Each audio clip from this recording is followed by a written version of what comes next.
غازی منی ولاق میں خوش آمدید۔ دن کا آغاز اخبارات پڑھنے سے ہوا۔ چمن میں بیٹھ کر مطالعہ بھی کیا اور موسم سے بھی لطف اٹھایا۔ آفس پہنچ کر روٹین اور معمول کے سارے کام نمٹائے۔ یہ ہیں مولانا شکیل صاحب۔ آج انہوں نے اپنے دفتر میں خاص دوست احباب کے لیے پھلوں کے بادشاہ آموں کی دعوت کا اہتمام کیا۔ بے تکلف ہو کر خوب آم کھائے۔ بہت شکریہ بھائی۔ ابھی آم کھا کر فارغ ہی ہوئے تھے کہ مفتی رحیم صاحب انگور لے کر آ گئے کہ غازی صاحب یہ کھائیں، ہمارے گاؤں سے آئے ہیں۔ واہ بھائی، کمال کے ہیں انگور۔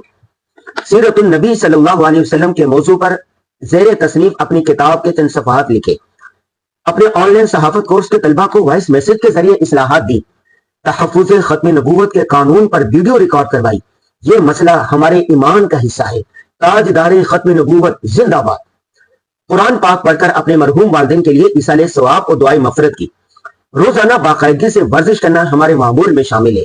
ہم ایک ٹائم کا کھانا چھوڑ دیتے ہیں مگر ورزش کا لاگا نہیں کرتے۔ کھانا فیملی کے ساتھ کھایا۔ منی ولاگ سے متعلق کمنٹ دیکھے۔ ایک کمنٹ آپ بھی ملاحظہ کیجیے۔ میرا نام محمد حبیب اللہ ہے اور میں لاہور سے ہوں۔ میں غازی صاحب کے ولاگ کو روزانہ بہت شوق سے دیکھتا ہوں۔ آپ کو بھی مشورہ دوں گا، آپ دیکھیے، انشاءاللہ بہت کچھ سیکھنے کو ملے گا۔ جزاک اللہ خیرا کثیرا۔ آج کی ضروری بات یہ ہے کہ حسد، نفرت اور غصہ کرنا چھوڑ دیں۔ سب کے لیے محبت اور جذبہ خیر خواہی رکھیں۔